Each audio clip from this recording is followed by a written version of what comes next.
ಹೌದು, ಹೀಗೆ ಹೆಣವಾಗಿ ಕೆರೆ ಕಾಲುವೆಯಲ್ಲಿ ಶವವಾಗಿ ಬಿದ್ದಿರೋ ಮಹಿಳೆ ಹೆಸರು ಸುಶೀಲಮ್ಮ. ಈಕೆ ಮೈಲಪ್ಪನಹಳ್ಳಿ ವಾಸಿ. ಈಕೆಯ ಗಂಡ ಈಗಾಗಲೇ ತೀರಿಕೊಂಡಿದ್ದಾರೆ. ಈಕೆ 4 ದಿನಗಳ ಹಿಂದೆ ಊರಿಗೆ ಹೋಗುವುದಾಗಿ ಮನೆ ಬಿಟ್ಟು ಹೋಗಿದ್ಲಂತೆ.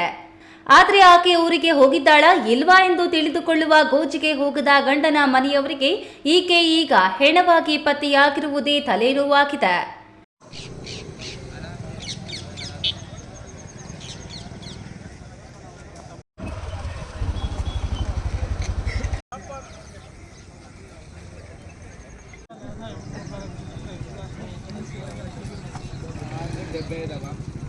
ತನ್ನ ತಂದೆಗೆ 2ನೇ ಮದುವೆಯಾಗಿದ್ದ ಸುಶೀಲಮ್ಮ ತವರೂರು ಹೇಮಾರ್ಲಹಳ್ಳಿ.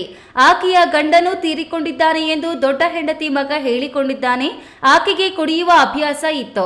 ಊರಿಗೆ ಹೋಗಿದ್ದಾಳೆ ಬಿಡು ಎಂದು ನಾವು ಹುಡುಕಾಟ ಮಾಡಲು ಹೋಗಿಲ್ಲ. ಆದರೆ ಈಗ ಯಾರೋ ನಮಗೆ ಫೋನ್ ಮಾಡಿ ಹೇಳುವವರೆಗೂ ಗೊತ್ತಾಗಿಲ್ಲ ಎಂದು ಹೇಳಿದ್ದಾನೆ.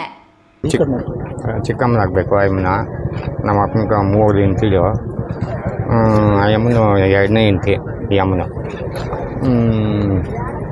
ಇಲ್ಲ ನಮ್ಮ ಅಪ್ಪನಿಗೆ ಮದುವೆ ಮಾಡ್ಕೊಂಡಿರೋದು. ನಮ್ಮ ಅಪ್ಪನ ತೀರೋದನ್ನ ಇವಾಗ ಅಮ್ಮನೇ ಇದ್ದಿದ್ದ ಸುಶೀಲಮ್ಮ.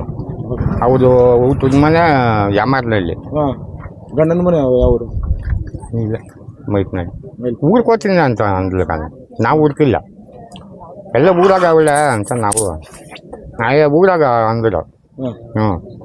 ಹಿಂಗೆ ಸುಶೀಲಮ್ಮನು ತೀರೋಗ್ಬಿಟ್ಟಾಳ ಅಂತ ಇವಾಗ ಬಂದಿದ್ದೇನೆ. ಯಾರೋ ಮೋರಿಯಲ್ಲಿ ಬಿದ್ದು ಸತ್ತಿರುವ ಬಗ್ಗೆ ಗ್ರಾಮಾಂತರ ಪೊಲೀಸರಿಗೂ ಮಾಹಿತಿ ನೀಡಿದ್ದು ಪೊಲೀಸರು ಸ್ಥಳಕ್ಕೆ ಬಂದು ಪರಿಶೀಲನೆ ನಡೆಸುತ್ತಿದ್ದಾರೆ. ಒಟ್ನಲ್ಲಿ ಸುಶೀಲಮ್ಮ ಎಂಬ ಈಕೆ ತಮ್ಮ ಊರಿಗೆ ಕೇವಲ 1 ಕಿಲೋಮೀಟರ್ ಅಂತರದಲ್ಲಿ ಕಂದವಾರ ಕೆರೆ ಕಾಲುವೆಗೆ ಬಿದ್ದು ಸತ್ತು ಹೋಗಿರುವುದು ಸಾಕಷ್ಟು ಅನುಮಾನಕ್ಕೆ ಎಡೆಮಾಡಿಕೊಟ್ಟಿದ್ದು, ಆಕೆಯದು ಕೊಲೆಯೋ ಅಥವಾ ಆಕಸ್ಮಿಕ ಸಾವು ಪೊಲೀಸರ ತನಿಖೆಯಿಂದ ಹೊರಬರಬೇಕಾಗಿದೆಯಷ್ಟೇ. ಕೆಎಸ್ ನಾರಾಯಣಸ್ವಾಮಿ, ಈ ನ್ಯೂಸ್ ಟಿವಿ, ಚಿಕ್ಕಬಳ್ಳಾಪುರ.